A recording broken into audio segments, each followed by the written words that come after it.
तो बच्चों कल आप लोगों ने आइडियल और नॉन आइडियल सॉल्यूशन पढ़ लिया होगा। अब हम लोग को बेटा चालू करना है तीसरा कॉलिगेटिव प्रॉपर्टी, दैट इज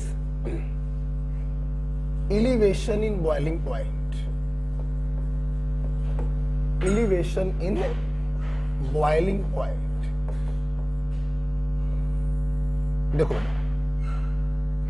जिस प्रकार से ऑस्मोटिक प्रेशर पढ़ने से पहले हम लोगों ने ऑस्मोसिस को सीखा, relative lowering in vapour pressure पढ़ने से पहले हम लोगों ने वेपर प्रेशर को सीखा, उसी प्रकार से एलिवेशन इन बॉइलिंग पॉइंट पढ़ने से पहले हम लोग को समझना पड़ेगा what is boiling point.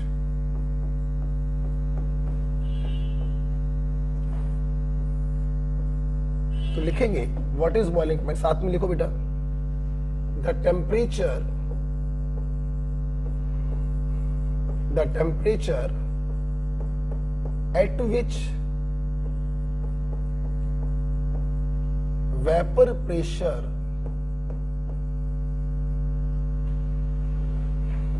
of a liquid becomes equal to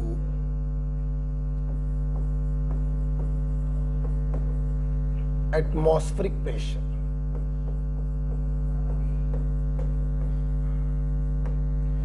तो बॉइलिंग पॉइंट वो टेम्परेचर है जिस पर अगर किसी लिक्विड को हम गर्म करें तो उसका वेपर प्रेशर, में गर्म करोगे वेपर बनेगी, वेपर बनेगी तो वेपर का कुछ प्रेशर होगा जिसे हम कहते हैं वेपर प्रेशर। तो वो टेम्परेचर जिस पर वेपर प्रेशर एटमॉस्फेरिक प्रेशर के बराबर हो जाए उसे हम लोग कहते हैं बॉइलिंग पॉइंट। फॉर एग्जाम्पल आप लोग कहते हो ना कि boiling point of water is 100 degree Celsius. Actually में थोड़ा अधूरा बोलते हो, इसे पूरा बोलना पड़ेगा एट 1 एटमॉस्फेरिक प्रेशर। तो boiling point of water is 100 degree Celsius at 1 atmospheric pressure. जब वातावरण का प्रेशर 1 एटमॉस्फेयर होगा तो वाटर का बॉइलिंग पॉइंट 100 डिग्री सेल्सियस होगा। कहने का मतलब अगर 100 डिग्री सेल्सियस पे पानी को गर्म कर दिया जाए तो इसका वेपर प्रेशर 1 एटीएम के बराबर हो जाएगा। आप 1 एटीएम लिख सकते हो या 760 mmHg लिख सकते हो। तो इस टेम्परेचर को कहते हैं बॉइलिंग पॉइंट। ओके, मान लो सवाल आ जाए कि हमने कोई एक्वा सॉल्यूशन बनाया या वाटर है, वाटर को हम एक ऐसे स्थान पर ले गए जहां का टेम्परेचर जो है 100 डिग्री सेल्सियस है। बताइए वाटर का वेपर प्रेशर कितना होगा? तो ये अंडरस्टूड है कि अगर लिक्विड को बॉइलिंग पॉइंट पे रख रहे हैं तो ये अंडरस्टूड है कि उसका वेपर प्रेशर एटमॉस्फेरिक प्रेशर के बराबर होगा, दैट इज 1 एटमॉस्फेयर। ओके, तो व्हाट इज बॉइलिंग पॉइंट? वो टेम्परेचर जिस पर किसी लिक्विड का वेपर प्रेशर एटमॉस्फेरिक प्रेशर के बराबर हो जाए। तो क्या बच्चों एक बात बताओ, तो क्या मैं यहां से एक फंडा ये नहीं बना सकता हूं कि boiling point is directly proportional to external atmospheric pressure? बिल्कुल बना सकता हूं। क्यों? सुनो जरा और सोचो, लिखो मत, सोचो। हमें लिक्विड को इतना गर्म करना है कि उसका वेपर प्रेशर एटमॉस्फेरिक प्रेशर को टच कर जाए। अब सोचो, अगर हम एटमॉस्फेरिक प्रेशर को बढ़ा दें तो उसको टच करने के लिए हमें ज्यादा गर्म करना पड़ेगा, ज्यादा वेपर बनानी पड़ेगी, तो बॉइलिंग पॉइंट बढ़ गया। और अगर हम इस लिक्विड को ऐसे स्थान पर ले जाएं जहां का एक्सटर्नल एटमॉस्फेरिक प्रेशर कम हो तो उसको उस प्रेशर तक ले जाने के लिए कम गर्म करना पड़ेगा। थोड़ा सा गर्म करोगे उसका वेपर प्रेशर एटमॉस्फेरिक प्रेशर को टच कर जाएगा, उसका बॉइलिंग पॉइंट क्या हो गया? कम हो गया। तो एक्सटर्नल प्रेशर बढ़ाओगे बॉइलिंग पॉइंट बढ़ेगा, ज्यादा गर्म करना पड़ेगा। एक्सटर्नल प्रेशर घटाओगे बॉइलिंग पॉइंट घटेगा, कम गर्म करना पड़ेगा। तो boiling point is directly proportional to external atmospheric pressure. जब बॉइलिंग पॉइंट बच्चों को समझ में आ जाता है तो बेटा एलिवेशन इन बॉइलिंग पॉइंट 2 कौड़ी का है, जरा सा है, बिल्कुल देखिएगा, इसको लिख लेना। The temperature at which vapour pressure of liquid become equal to atmospheric pressure, उस टेम्परेचर को कहते हैं बॉइलिंग पॉइंट, राइट। अब एलिवेशन इन बॉइलिंग पॉइंट समझना बच्चों बाएं हाथ का खेल है। देखिएगा, देखना बेटा, मान लो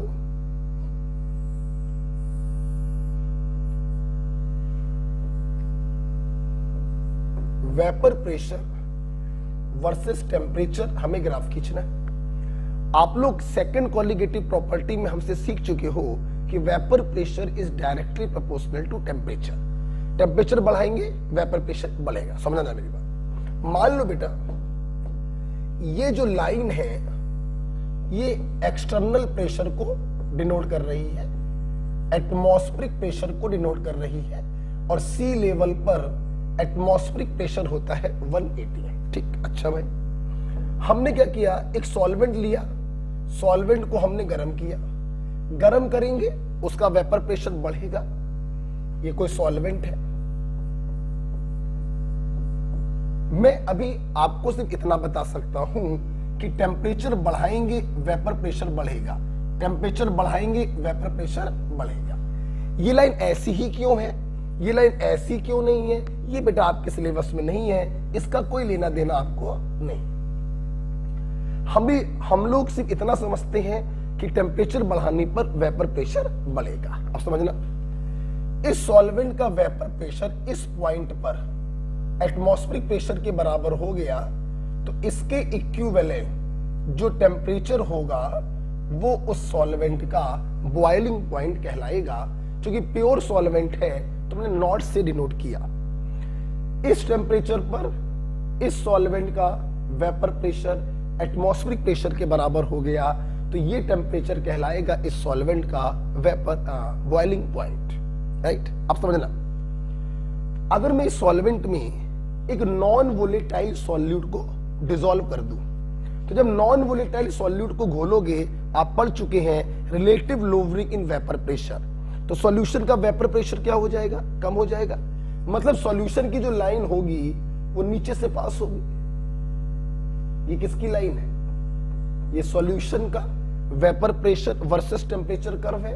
और इस पॉइंट पर देखो, इस सॉल्यूशन का वेपर प्रेशर एटमॉस्फेरिक प्रेशर के बराबर हो गया, तो ये लाइन डिनोट करेगी बॉइलिंग पॉइंट ऑफ सॉल्यूशन। तो आप लोग देख रहे होंगे जैसे जैसे सॉल्यूट आप डालोगे वेपर प्रेशर कम हो जाएगा, और वेपर प्रेशर कम हो जाएगा तो बॉइलिंग पॉइंट जो है वो बढ़ जाएगा। मेरे भाई, इसी बढ़ोतरी को हम कहते हैं एलिवेशन इन बॉइलिंग पॉइंट। क्या कहते हैं बेटा बताओ, एलिवेशन इन बॉइलिंग पॉइंट। आप इसमें थोड़ा सा सॉल्यूट और घोलाओ, वेपर प्रेशर और कम हो जाएगा, बॉइलिंग पॉइंट और बढ़ जाएगा। बॉइलिंग पॉइंट जितना बढ़ जाएगा एलिवेशन इन बॉइलिंग पॉइंट भी उतना ज्यादा हो जाएगा। तो इसी फंडे को कहते हैं एलिवेशन इन बॉइलिंग पॉइंट। आपको बताना चाहेंगे एलिवेशन इन बॉइलिंग पॉइंट बराबर boiling point of solution minus boiling point of pure solvent. Right, इस ग्राफ को बेटा बना लीजिए। अरे अंकित, सुमित, सुमित बेटा जरा पीने वाला पानी ले आओ। अंकित, पीने वाला पानी ले आओ। ओके, बना लिया बेटा। अब समझा बेटा, एक्सपेरिमेंटली ये देखा जाता है कि elevation in boiling point is directly proportional to the concentration known as molality.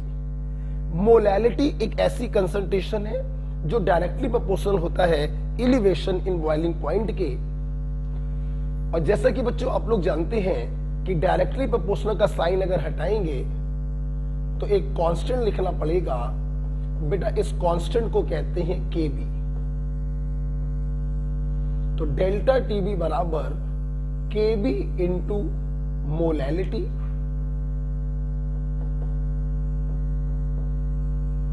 ये मोलैलिटी ऑफ सॉल्यूशन है। Delta TB elevation in boiling point है। और केबी को बच्चों हम लोग कहते हैं ebullioscopic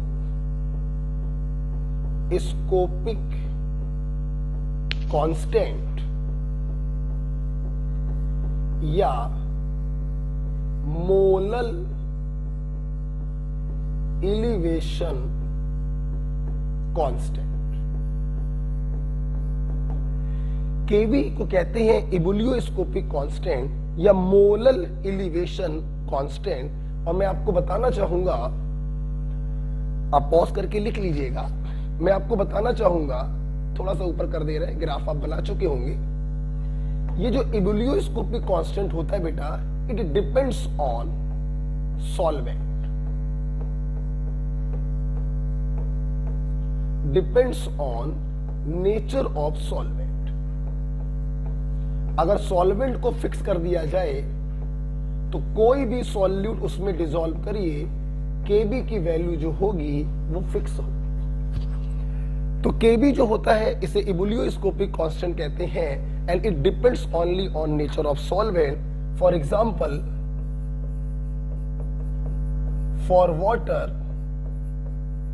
KB is equal to 0.52 kelvin per molal. मैं उम्मीद करता हूं यूनिट आपको समझ में आ गई होगी। केबी का यूनिट होगा टेम्परेचर का unit, that is kelvin upon molal. तो मोलल जब ऊपर जाएगा तो मोलल इनवर्स बन जाएगा।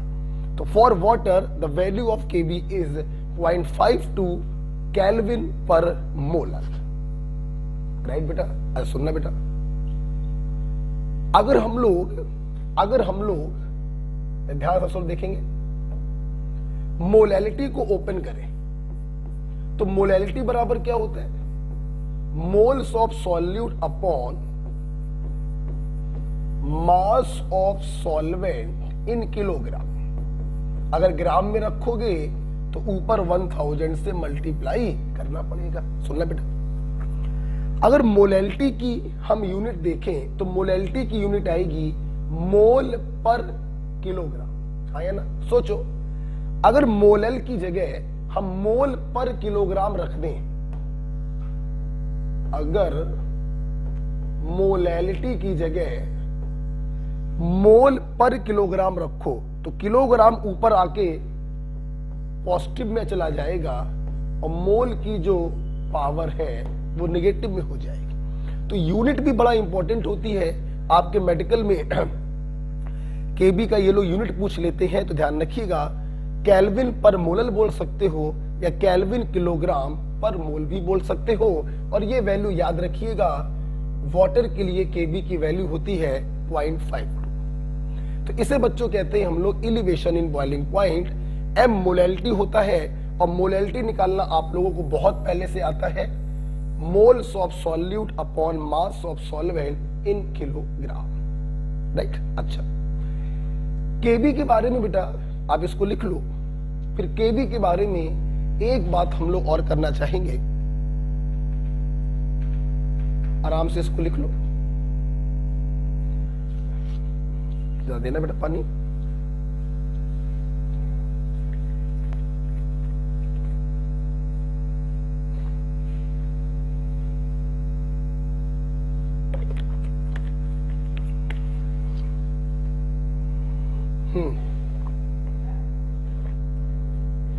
केबी के बारे में एक बात और बताना चाहेंगे। आप देख रहे हो कि केबी जो है it depends on nature of solvent. तो केबी को निकालने का भी एक तरीका होता है, केबी बराबर RT0 square upon 1000 LV।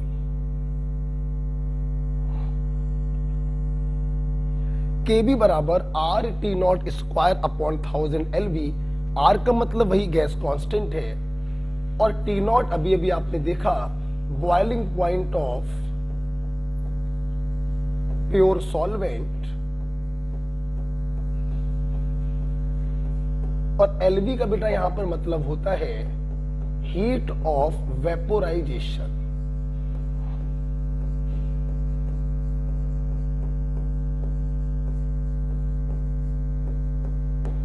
LV को यहां पर कहते हैं heat of vaporisation.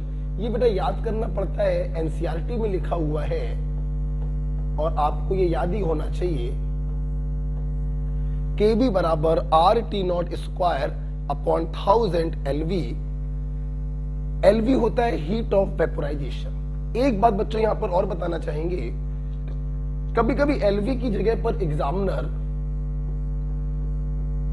Delta HV दे देता है, इसे कहते हैं इंथैल्पी ऑफ वेपोराइजेशन। और अगले इंथैल्पी ऑफ वेपोराइजेशन। बेटा आगे आप लोगों को एक चैप्टर पढ़ना है थर्मोकेमिस्ट्री, वहां पर आप लोग देखेंगे कि इंथैल्पी का मतलब होता है एक मोल के लिए। किसके लिए बेटा? एक मोल के लिए। एक मोल का मतलब कितना वेट होगा उसका? मॉलिक्यूलर वेट के बराबर। कहने का मतलब इंथैल्पी का मतलब है मॉलिक्यूलर वेट के बराबर वेट अगर है तो हीट कितनी है? Delta HV. तो अगर 1 ग्राम के लिए निकालेंगे तो डेल्टा एचवी में मॉलिक्यूलर वेट से क्या करेंगे?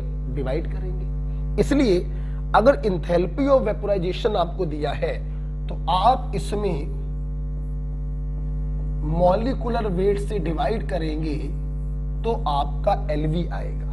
कहने का तात्पर्य अगर एलवी की जगह डेल्टा एचवी रखना है तो मॉलिक्यूलर वेट से डिवाइड करके रखोगे तो delta HV upon molecular weight, और मॉलिक्यूलर वेट चला जाएगा ऊपर। मतलब यही फार्मूला आपका इसमें बदल जाएगा, are T naught square upon 1000। अगर इंथैल्पी ऑफ वेपोराइजेशन रखेंगे तो मॉलिक्यूलर वेट चला जाएगा ऊपर। ओके, तो चाहे ऐसे लिख लो चाहे ऐसे लिख लो, मैं इसको याद करने को नहीं कहता हूं, मैं इसको याद करने को कहता हूं। ओके, तो लिसन टू मी, लिखो मत। बॉइलिंग पॉइंट वो टेम्परेचर जिस पर किसी लिक्विड का वेपर प्रेशर एटमॉस्फेरिक प्रेशर के बराबर हो जाए, हम उसे उसका बॉइलिंग पॉइंट कहते हैं। जब किसी सॉल्वेंट में नॉन वोलेटाइल सॉल्यूट डालकर सॉल्यूशन बनाते हैं तो वेपर प्रेशर कम हो जाने के कारण उसका बॉइलिंग पॉइंट जो होता है वो बढ़ जाता है। इसी बढ़ोतरी को हम कहते हैं elevation in boiling point. Delta TB बराबर TS minus T naught, boiling point of solution minus boiling point of solvent, and it is directly proportional to molality. तो डेल्टा टीबी बराबर KB into molality. KB depends on solvent, इसकी value पानी के लिए होती है 0.52 kelvin per molal या 0.52 kelvin kilogram mole inverse. K B को निकाल भी सकते हैं with the help of formula R T naught square upon 1000 L V. Right बेटा, तो बहुत छोटा सा होता है एलिवेशन इन बॉइलिंग पॉइंट। अच्छा बेटा, अब मेरी बात सुन रहा, एलिवेशन इन बॉइलिंग पॉइंट पे इतनी थ्योरी होती है बेटा, और मेन फार्मूला इसका बेटा यही वाला होता है। मेन फार्मूला मोलैलिटी आपको निकालना मालूम है, moles of solute upon mass of solvent in kilogram. अगर सॉल्यूट के मोल नहीं दिए गए हैं तो वेट अपॉन मॉलिक्यूलर वेट करके निकाल सकते हैं। राइट, आइए इसके ऊपर एक छोटा सा सवाल करते हैं फ्रॉम एनसीईआरटी। एक सवाल इसके ऊपर हम लोग करेंगे फ्रॉम एनसीईआरटी। मैं इसको हटाना चाहूंगा बेटा, बड़ा प्यारा सवाल है, एनसीईआरटी में दिया हुआ है। हाँ आइए, ठीक है, कुछ लिखना हो तो देख लो बेटा, कुछ ना लिख पाए हो तो ओके, आप वीडियो पॉज करके भी लिख सकते हो। राइट, आइए एक क्वेश्चन देखते हैं, एनसीईआरटी का सवाल है, लिखेंगे the boiling point of benzene is 353.23 Kelvin, comma when 1.8 gram of a non-volatile solute was dissolved in 90 gram of benzene.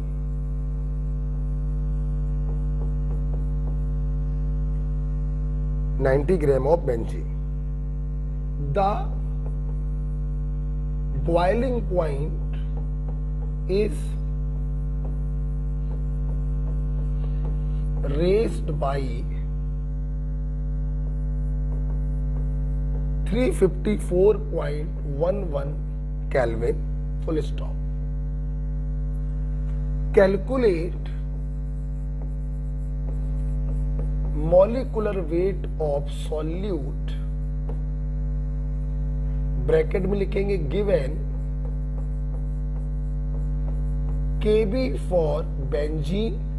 पानी के लिए तो आपको Kb याद है, लेकिन अलग सॉल्वेंट अगर होंगे तो उनका Kb एग्जामिनर आपको दे दिया करेगा, परेशान मत होना।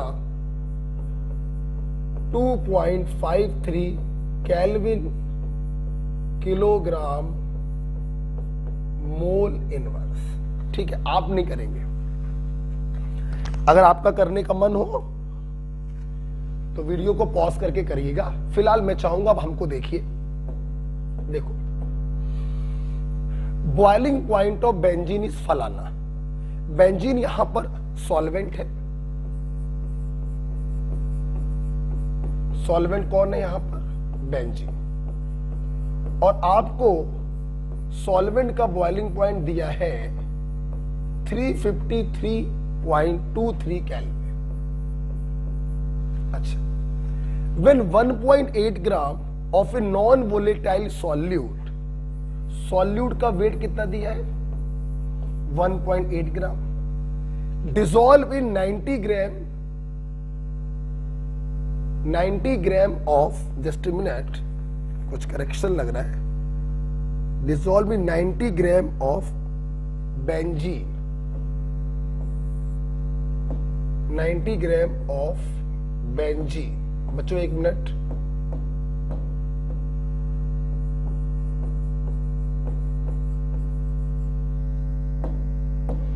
हाँ, हमने 1.8 ग्राम सॉल्यूट को डिसॉल्व किया 90 ग्राम बेंजीन, मतलब सॉल्वेंट का वेट कैपिटल W दिया है 90 gram. The boiling point is raised to, ये लगता है ऊपर वाले सवाल का लिख गया भाई, क्यों? Boiling point is raised to, just minute बेटा, ऊपर वाले सवाल के 2 शब्द लिख दिए थे मैंने, एक जरा यहां पे सही कर लेना, ये कुछ और लिख दिया था पहले और यहां पे कुछ और लिख दिया था। ओके, मैं सवाल फिर से पढ़ रहा हूं, छोड़ो।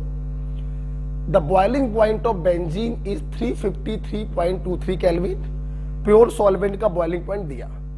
When 1.8 gram of a solute was dissolve, small w दिया 1.8 gram in 90 gram benzene, capital W दिया 90 gram. The boiling point is raised to फलाना।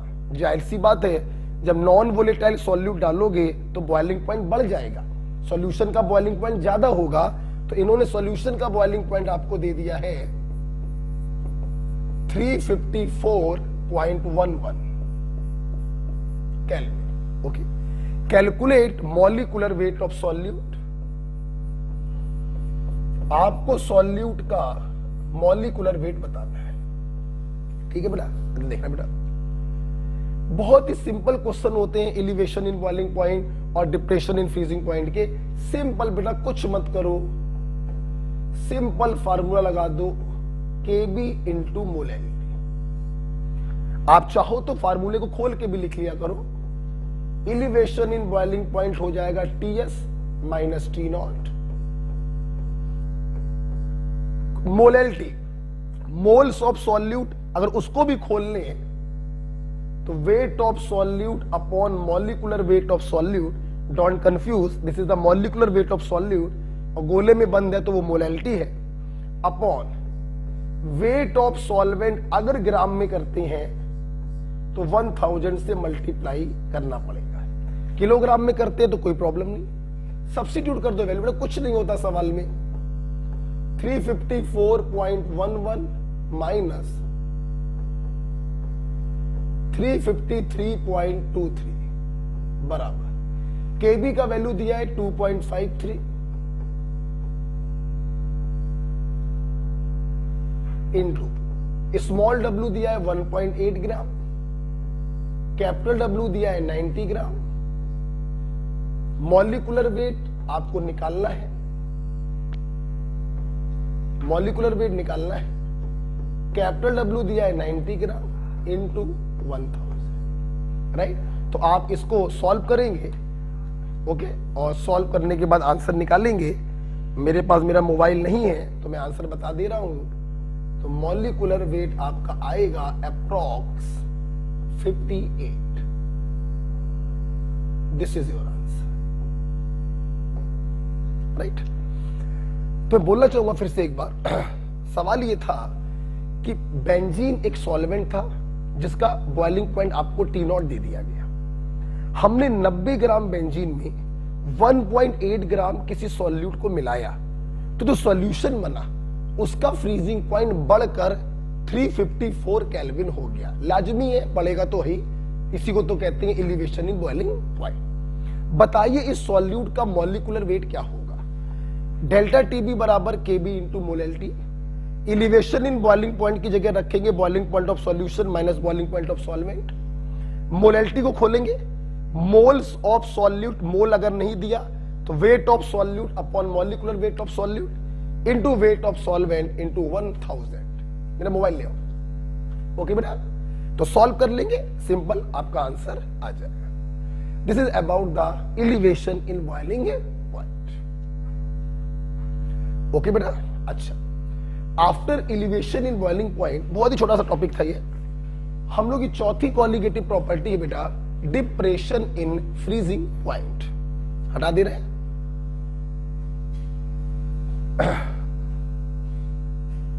ओके, आइए अगला बेटा हम लोग के सामने है लास्ट कॉलिगेटिव प्रॉपर्टी है। उसके बाद चारों कॉलिगेटिव प्रॉपर्टी को मिला के एक पॉइंट भी लिखवाना है, डिप्रेशन इन फ्रीजिंग पॉइंट। ठीक है, फिर से वही बात है, सबसे पहले हमें पढ़ना पड़ेगा व्हाट इज फ्रीजिंग पॉइंट। बहुत ही सिंपल तरीके से समझना जरा। देखो, फ्रीजिंग पॉइंट, बॉइलिंग पॉइंट, ये दोनों शब्द लिक्विड के लिए इस्तेमाल होते हैं। लिक्विड को उबालना, वेपर में बदलना, बॉइलिंग पॉइंट। लिक्विड को जमाना, फ्रीज करना, फ्रीजिंग पॉइंट। बहुत ही सिंपल उत्तर देना बेटा। लिक्विड जिसमें जा रहा हो, लिक्विड का वेपर प्रेशर उसके वेपर प्रेशर के बराबर कर दो तो वो वाला पॉइंट आ जाता है। जैसे गर्म करने पे लिक्विड जा रहा है एटमॉस्फेयर में, तो what is the boiling point? When vapour pressure of liquid become vapour pressure of atmospheric pressure. What is boiling point? When vapour pressure of liquid become equal to atmospheric pressure, that is the boiling point. What is freezing point? When vapour pressure of liquid become equal to vapour pressure of solid. तो liquid जिसमें जा रहा हो उसके vapour pressure के बराबर कर दिया करो तो वो वाला पॉइंट आ जाएगा, right.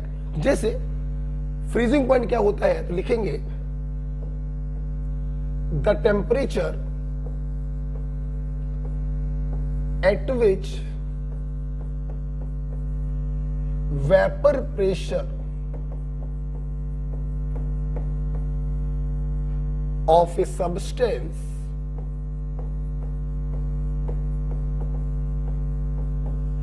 in liquid phase become equals to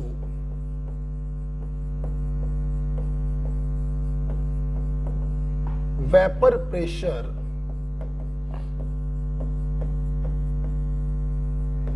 in solid phase।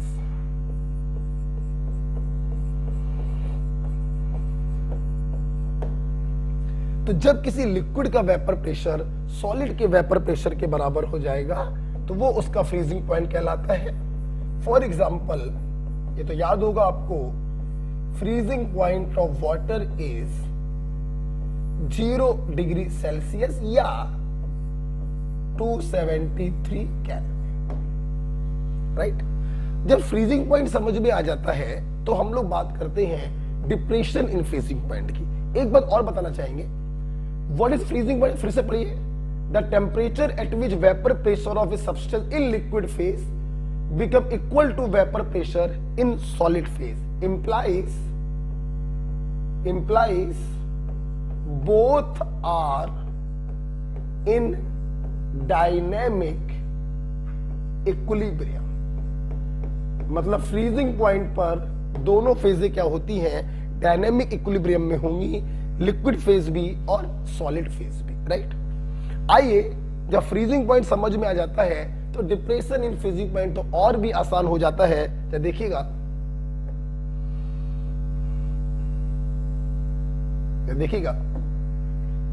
जैसे मैं एक ग्राफ प्लॉट कर रहा हूं, वही ग्राफ है जो अभी थोड़ी देर पहले आपने प्लॉट किया, वेपर प्रेशर वर्सेस टेम्परेचर। आप दोबारा बनाइएगा, ये लाइन है एटमॉस्फेरिक प्रेशर की और सी लेवल पर एटमॉस्फेरिक प्रेशर होता है 1 एटमॉस्फेयर। अच्छा, अभी आपने बॉइलिंग पॉइंट हमसे समझा था, मान लो ये लाइन सॉल्वेंट की है, ये डिनोट कर रहा है बॉइलिंग पॉइंट ऑफ सॉल्वेंट, ये लाइन सॉल्यूशन की है, ऑफ कोर्स नीचे से जाएगी। जब किसी सॉल्वेंट में नॉन वोलेटाइल सॉल्यूट को डालते हैं तो उसका वेपर प्रेशर कुछ कम हो जाता है, तो बॉइलिंग पॉइंट बढ़ जाता है। This is the boiling point of solution and this is called elevation in boiling point. अभी पढ़ा आपने, अब सुनना। सॉलिड फेज का भी बच्चों अपना कुछ वेपर प्रेशर होता है। मान लो ये सॉलिड का वेपर प्रेशर वर्सेस टेम्परेचर का ग्राफ है। मैं फिर से आपसे बोलना चाहूंगा, ये ग्राफ यहीं से क्यों जा रहा है, यहां से क्यों नहीं जा रहा, ऐसे ही क्यों जा रहा, ऐसे क्यों नहीं जा रहा, ये हम नहीं बता सकते आपको, ये ऊपर लेवल की बात हो जाती है।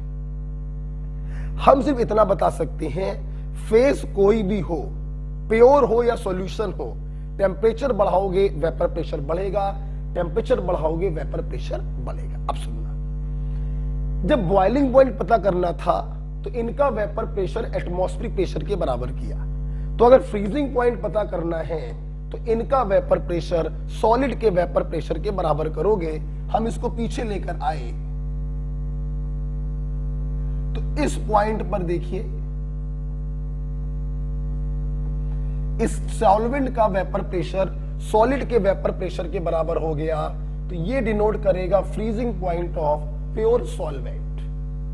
और अगर इसका फ्रीजिंग पॉइंट पता करना है तो इसको आप पीछे लेकर आइए और जिस पॉइंट पर इसका वेपर प्रेशर सॉलिड के वेपर प्रेशर के बराबर हो गया वो कहलाएगा सॉल्यूशन का फ्रीजिंग पॉइंट। आप देख रहे हैं वेपर प्रेशर कम हो जाने के कारण जहां बॉइलिंग पॉइंट में बढ़ोतरी होती है वहीं फ्रीजिंग पॉइंट में घटोतरी होती है, और इस घटोतरी को, इस डिक्रीमेंट को हम कहते हैं डिप्रेशन इन फ्रीजिंग पॉइंट। बच्चों डोंट कंफ्यूज कि टी नॉट ये टी नॉट बॉइलिंग पॉइंट को डिनोट कर रहा है, ये T not freezing point of pure solvent, ये टी एस है बॉइलिंग पॉइंट ऑफ सॉल्यूशन, ये टी एस है freezing point of solution. Okay, अगर बॉइलिंग पॉइंट फ्रीजिंग पॉइंट एक साथ आ जाए किसी क्वेश्चन में तो कंफ्यूजन से बचने के लिए आप यहां पर बी लगा सकते हो और यहां पर एफ लगा सकते हो, सिर्फ कंफ्यूजन से बचने के लिए। अगर किसी क्वेश्चन में सिर्फ फ्रीजिंग पॉइंट का डिस्कशन हो रहा है तो एफ लगाकर क्यों समय बर्बाद कर रहे हो। T not is freezing point of solvent, T S is freezing point of solution. अगर किसी क्वेश्चन में दोनों एक साथ डील हो रहे हो तो कहीं कंफ्यूजन ना हो जाए तो आप बी का इस्तेमाल कर सकते हैं फॉर बॉइलिंग पॉइंट और एफ का इस्तेमाल कर सकते हैं फॉर फ्रीजिंग पॉइंट। ओके, यही बच्चों कहलाता है डिप्रेशन इन फ्रीजिंग पॉइंट। तो डिप्रेशन इन फ्रीजिंग पॉइंट बराबर T not minus T S. हमेशा ध्यान रखना बड़े वैल्यू से छोटी वैल्यू को माइनस करते हैं। बॉइलिंग पॉइंट में टीएस माइनस टी नॉट किया था, फ्रीजिंग पॉइंट में टी नॉट माइनस टीएस करेंगे, राइट। जिस प्रकार से elevation in boiling point molality के डायरेक्टली प्रोपोर्शनल होता है, डिप्रेशन इन फ्रीजिंग पॉइंट भी मोलैलिटी के डायरेक्टली प्रोपोर्शनल होता है। आप वीडियो को पॉज करके लिख सकते हैं, थोड़ा सा शिफ्ट करना चाहेंगे ऊपर, आपको लिखना है लिख लो। एक भी अक्षर अब नया नहीं सीखोगे आप लोग। Depression in freezing point just photocopy of elevation in boiling point. वहां पे बढ़ोतरी है, यहां पे घटोतरी, बाकी सारे फार्मूले सेम है।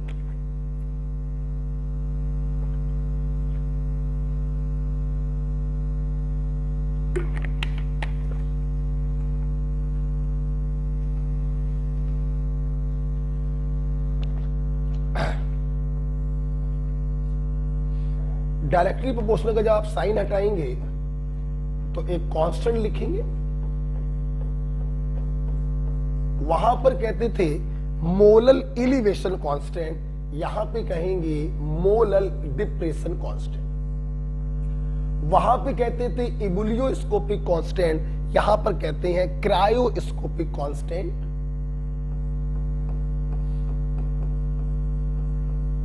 This is the colligative property, depression in freezing point। kf को हम लोग कहेंगे क्रायोस्कोपिक कांस्टेंट या molal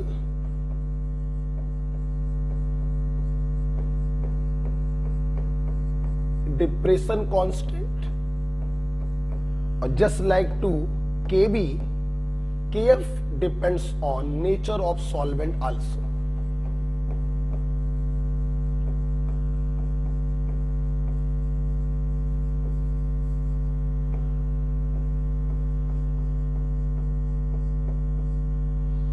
Depends only on nature of solvent, right बेटा। आपको बताना चाहेंगे फॉर वाटर kf की वैल्यू होती है 1.86 केल्विन मोलल इनवर्स, या आप इसको फर्दर भी लिख सकते हैं 1.86 केल्विन किलोग्राम मोल इनवर्स। ठीक है बेटा। बाकी m का मतलब बेटा वही है मोलैलिटी। m का मतलब क्या है बेटा? मोलैलिटी। इसको खोल के अगर लिखेंगे, खोल के आप ऐसे लिख सकते हैं, राइट। अच्छा सुन रहे ना बेटा, जिस प्रकार से kb को निकालने का फार्मूला था RT नॉट स्क्वायर बराबर, उसी प्रकार से kf को निकालने का भी फार्मूला है RT naught square upon 1000 LF। T naught है freezing point of pure solvent, LF है हीट ऑफ फ्यूजन। वहां पे था हीट ऑफ वेपोराइजेशन, यहां पर है हीट ऑफ फ्यूजन। कभी कभी यहां पर भी क्या होता है, इंथैल्पी ऑफ फ्यूजन दे दिया जाता है, तो उम्मीद है कि अब समझाने की जरूरत नहीं है मेरे को।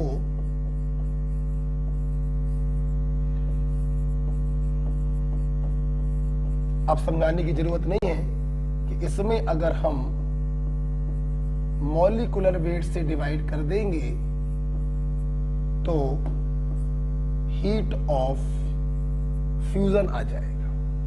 ओके, तो बिल्कुल बेटा फोटोकॉपी होता है एलिवेशन इन बॉइलिंग पॉइंट का, डिप्रेशन इन फ्रीजिंग पॉइंट। वहां पे बॉइलिंग पॉइंट में बढ़ोतरी होती है और यहां पे फ्रीजिंग पॉइंट में घटोतरी होती है, राइट। अच्छा,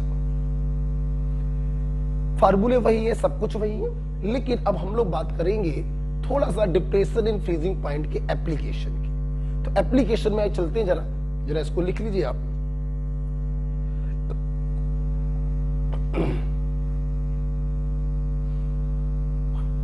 डेल्टा टीबी बराबर टीएस माइनस टी नॉट और डेल्टा टीएफ बराबर T not minus TS.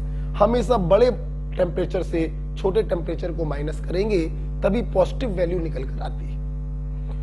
Okay,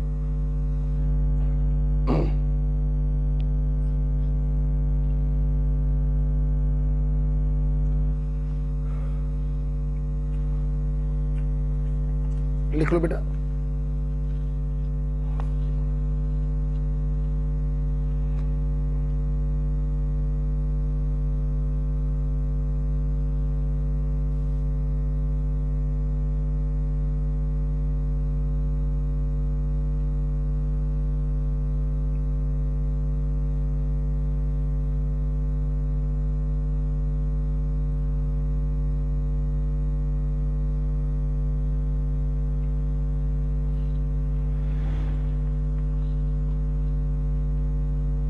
okay बेटा, तो आइए बेटा जरा चलते हैं डिप्रेशन इन फ्रीजिंग पॉइंट के कुछ पॉइंट्स देखने हम लोगों को। इसको मैं शिफ्ट कर दे रहा हूं। देखिए बेटा, जैसे डिप्रेशन इन फ्रीजिंग पॉइंट में पहला पॉइंट लिखेंगे एथिलीन ग्लाइकॉल। फार्मूला मालूम होगा, CH2OH सिंगल बॉन्ड इधर बना दे रहे हैं CH2। ethylene glycol is used as antifreeze in car radiator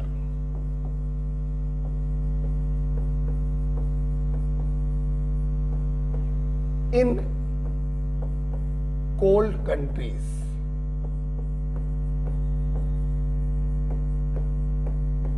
देखिए बेटा, बहुत सी ऐसी कंट्री हैं जहां पे वातावरण का टेम्परेचर 0 डिग्री के काफी नीचे होता है, -5 -10 डिग्री होता है। अब हमारे जो कार में रेडिएटर होता है जिसमें वाटर सर्कुलेट करता है और इंजन को ठंडा रखता है, अगर हम इस कार को ऐसी जगह पे ले गए जहां पे -10 डिग्री टेम्परेचर है तो पानी तो 0 डिग्री पर ही फ्रीज हो जाता है।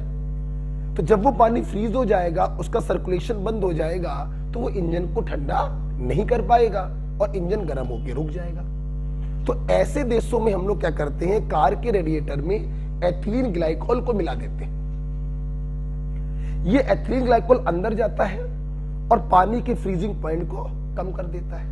इतना कम कर देता है एटलीस्ट कि इसका फ्रीजिंग पॉइंट घटकर एटमॉस्फेरिक टेम्परेचर के बराबर हो जाए या उसके नीचे हो जाए। पानी फ्रीज नहीं होगा, पानी फ्रीज नहीं होगा, सर्कुलेट होता रहेगा, इंजन को ठंडा करता रहेगा। इसीलिए एथिलीन ग्लाइकॉल को हम एंटी फ्रीज कहते हैं। एंटी माने अपोजिट, फ्रीज माने जमाना। ये जमने नहीं देता है, वाटर के फ्रीजिंग पॉइंट को कम कर देता है। जैसे ही आप इसको पानी में डालेंगे, जो पानी पहले 0 पे जम रहा था, अब वो पानी -5 डिग्री पर जमेगा। और एथिलीन ग्लाइकॉल डाल दिया, अब वो पानी -10 डिग्री पे जमेगा। और एथिलीन ग्लाइकॉल डाल दिया, अब वो पानी -15 डिग्री पर जमेगा। तो जैसे जैसे कंसंट्रेशन बढ़ाते जाओगे ग्लाइकॉल की, वैसे वैसे फ्रीजिंग पॉइंट कम होता जाएगा। यही तो आपने पढ़ा है, डिप्रेशन इन फ्रीजिंग पॉइंट। तो एथिलीन ग्लाइकॉल का इस्तेमाल करते हैं कोल्ड कंट्री के कार रेडिएटर में एज एंटी फ्रीज। एक बड़ा यही यूज और भी होता है ठंडे देशों में, जहां पे टेम्परेचर बहुत कम होता है, वहां पे पानी नहीं बरसता है, वहां पे बर्फ गिरती है। ये बर्फ सड़कों पर जम जाती है, गाड़ियों को निकलने में बड़ी प्रॉब्लम होती है, पूरा ट्रैफिक जाम हो जाता है। क्या किया जाए? एक तरीका तो ये है कि फावड़ा लेके जाओ, भैया फावड़े से हटाओ, बहुत समय लग जाएगा। हम लोग क्या करते हैं, नमक से भरी बोरियों को ऐसे पलटाते हैं। ये नमक नॉन वोलेटाइल सॉल्यूट है, बर्फ में मिलेगा, उसके फ्रीजिंग पॉइंट को कम कर देगा। जैसे ही फ्रीजिंग पॉइंट कम हुआ, वैसे ही ये बर्फ पिघल कर नालियों के रास्ते जो है बाहर निकल जाती है। तो यहां पर भी कॉन्सेप्ट लगता है डिप्रेशन इन फ्रीजिंग पॉइंट का। सड़कों पर जमी हुई बर्फ को हटाने के लिए हम NaCl का इस्तेमाल करते हैं या CaCl2 का इस्तेमाल करते हैं। फ्रीजिंग पॉइंट को कम कर देगा। कितना कम कर देगा? एटलीस्ट वातावरण के जो टेम्परेचर है उसके बराबर तो कम कर ही दे, और कम कर दे तो और अच्छी बात है, राइट। तो दूसरा बच्चों यूज इसका यही है, CaCl2.6H2 ब्रैकेट में de-icing agent. CaCl2.6H2O is used to remove ice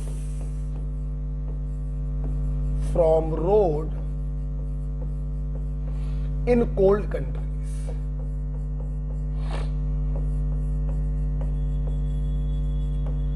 ठंडे देशों में सड़क पर जमी हुई बर्फ को हटाने के लिए हम डी-आइसिंग एजेंट का इस्तेमाल करते हैं। ये दोनों कॉन्सेप्ट बेटा इसी बात पर आधारित है कि जब भी किसी सॉल्वेंट में नॉन वोलेटाइल सॉल्यूट को डाला जाता है तो उसका फ्रीजिंग पॉइंट कम हो जाता है।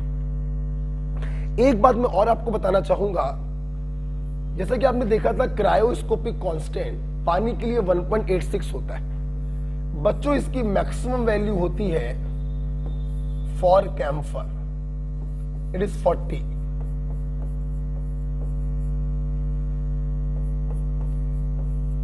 इसीलिए हम लोग कैम्फर का इस्तेमाल करते हैं ऑर्गेनिक मॉलिक्यूल का मॉलिक्यूलर वेट निकालने के लिए under the method Rast camphor method. Hence it is used to calculate molecular weight of organic molecule, और इसे हम लोग कहते हैं रास्ट कैम्फर मेथड। ओके, तो ये देखिए बेटा आपने कुछ पढ़ा हमसे। आइए क्यों ना एक क्वेश्चन हम लोग इसके ऊपर कर लेते हैं। इसको लिख लीजिए। अगेन एक प्यारा सा सवाल है,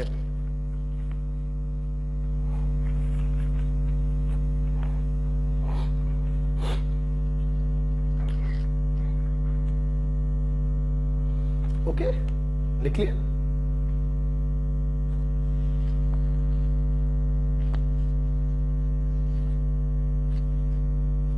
राइट, आप पॉज करके भी लिख सकते हैं। आइए एक क्वेश्चन कर लेते हैं हम लोग।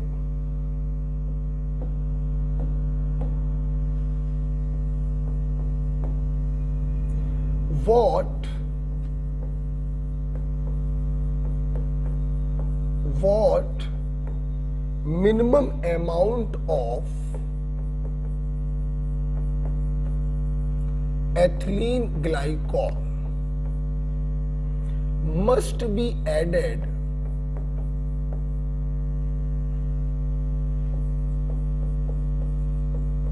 in 4 kilogram of water so that it prevent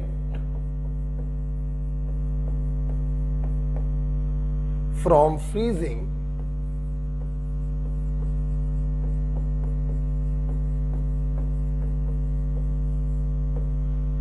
at -6 degree Celsius. देखिए बेटा, इन्होंने बोला एथिलीन ग्लाइकोल का कितना अमाउंट, मतलब सॉल्यूट का वेट पूछ रहे हैं। जो 4 किलोग्राम वाटर, सॉल्वेंट का वेट 4 किलोग्राम में मिला दें so that it prevent from freezing at -6। कहने का मतलब है एक ऐसी जगह पर ये रखा हुआ है जहां पर वातावरण का टेम्परेचर -6, पानी तो 0 पे जम जाता है। एथिलीन ग्लाइकोल आपने मिलाया, उसने उसके फ्रीजिंग पॉइंट को कम किया। तो हम कितना ग्लाइकोल मिला दें कि कि फ्रीजिंग पॉइंट उसका -6 पर पहुंच जाए। हमने आपको अभी भी बताया था कि वातावरण का जो टेम्परेचर होता है वही सॉल्यूशन का फ्रीजिंग पॉइंट अब मान लिया करिए। सॉल्वेंट वाटर है, उसका फ्रीजिंग पॉइंट 0 डिग्री सेल्सियस होगा। KF की वैल्यू वाटर के लिए 1.86 होगी, राइट। बिल्कुल एलिवेशन इन बॉइलिंग पॉइंट के तरीके। इसके क्वेश्चन भी बहुत सिंपल होते हैं। आपने अपना फार्मूला इस्तेमाल किया, इसको बेटा ओपन कर दो। T0 - TS, बड़े में से छोटे को माइनस करते हैं। इसको भी ओपन कर सकते हो, weight of solute upon molecular weight of solute. Solvent के वेट को किलोग्राम में अगर रखते हो तो 1000 से मल्टीप्लाई नहीं करोगे, यहां किलोग्राम में ही दिया गया है इसलिए हमने 1000 से मल्टीप्लाई नहीं किया। पानी का फ्रीजिंग पॉइंट होता है 0 माइनस का 6 बराबर KF 1.86। स्मॉल w निकालना है। एथिलीन ग्लाइकोल का मॉलिक्यूलर वेट निकाल कर देख लीजिए। 12 2 14 1 15, 15 और 16 31, 31 दूनी 62, राइट। आप इसको सॉल्व कर लीजिए।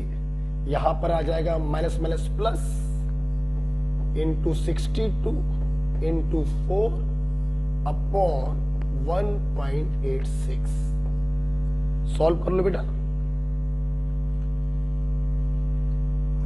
6 इंटू 62 इंटू 4 ऑब्लिक 1.86, 800 ग्राम आ रहा है। तो स्मॉल w की वैल्यू आ गई 800 ग्राम। मतलब 800 ग्राम एथिलीन ग्लाइकोल अगर 4 किलोग्राम पानी में डालोगे तो इसका फ्रीजिंग पॉइंट घटकर -6 डिग्री सेल्सियस रह जाएगा, राइट बेटा। तो इस प्रकार के क्वेश्चन आते हैं डिप्रेशन इन फ्रीजिंग पॉइंट पर। ओके, सारी कॉलिगेटिव प्रॉपर्टी खत्म हो गई। एक छोटा सा पॉइंट है, चारों कॉलिगेटिव प्रॉपर्टी को मिलाकर मैं लिखवाना चाहूंगा। इसको आप लिख लीजिएगा वीडियो को पॉज करके।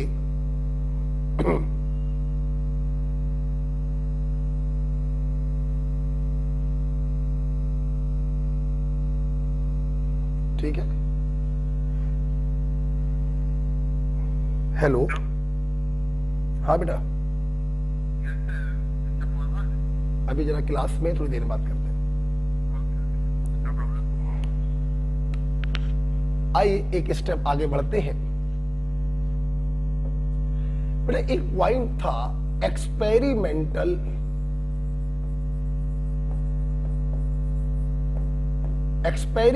मेथड। आपने जितनी भी कॉलिगेटिव प्रॉपर्टी पढ़ी है, हर कॉलिगेटिव प्रॉपर्टी को निकालने के आपने फार्मूले पढ़े। PV बराबर nRT या पाई बराबर CST for osmotic pressure. Relative lowering in vapour pressure बराबर mole fraction of solute. Delta TB बराबर KB into molality. Delta TF बराबर KF इंटू मोलैलिटी। खूब सारे क्वेश्चन भी आपने लगाए। अब अगर इन्हीं कॉलिगेटिव प्रॉपर्टी को हमें प्रयोगशाला में निकालना होता तो हमारे पास एक्सपेरिमेंटल मेथड क्या है, तो सुन लीजिए बच्चों। ऑस्मोटिक प्रेशर के लिए सबसे अच्छी टेक्निक है Berkeley Hartley method, best method. और भी होते हैं, पेफर मेथड होता है, Townend's negative pressure technique होती है, मॉर्स एंड फ्रेजर टेक्निक होती है। मतलब best technique is Berkeley Hartley method. Osmotic pressure को एक्सपेरिमेंटली निकालने की टेक्निक है Berkeley Hartley method. Relative lowering in vapour pressure को एक्सपेरिमेंटली निकालने का तरीका है हमारे पास ओस्टवाल्ड वॉकर मेथड।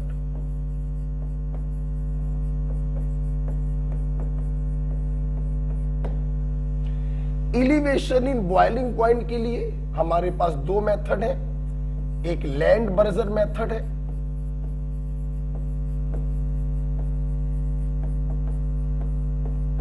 और एक क्वार्टिल प्रोसेस है।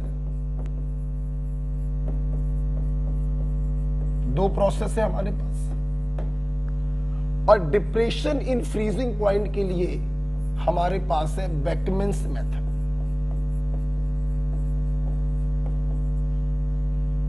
ये लर्निंग पॉइंट था बेटा, हमने एक साथ लिखवा दिए, ऑफलाइन में अलग अलग लिखवा दिए थे, यहां पे आपको एक साथ लिखवा दिए तो आपको याद करने में आसानी रहेगी। ओके, आप जानते हैं बेटा कॉलिगेटिव प्रॉपर्टी सारी खत्म हो गई है, लेकिन आप नोटिस करिएगा हमने अभी तक हर बार जितने भी क्वेश्चन आपको कॉपी में कराए हैं सॉल्यूट लिया होगा non electrolyte, urea, glucose, cane sugar. अब इस चैप्टर में एक आखिरी पॉइंट ये बचता है कि अगर हमारा सॉल्यूट आ जाओ, अगर हमारा सॉल्यूट नॉन इलेक्ट्रोलाइट की जगह पर इलेक्ट्रोलाइट हो, ग्लूकोज की जगह पर NaCl हो, केन शुगर की जगह पर MgCl2 हो, तो कॉलिगेटिव प्रॉपर्टी को हम कैसे कैलकुलेट करते हैं। ये लास्ट लेक्चर होगा जो कल हम इसको रिकॉर्ड करेंगे और अगले लेक्चर में आपका ये चैप्टर क्या हो जाएगा, खत्म हो जाएगा। ओके, तो इसको अच्छे से कर लीजिएगा। राउल्ट्स लॉ में जिन क्वेश्चनों में टिक लगवाया था उसको अच्छे से लगा लीजिए, डाउट मुझको भेज दीजिए। अगला लेक्चर आपका आखिरी लेक्चर होगा ओवर सॉल्यूशन, फिर आपको लेक्चर मिलेंगे कोऑर्डिनेशन कंपाउंड के। ओके बेटा, थैंक यू।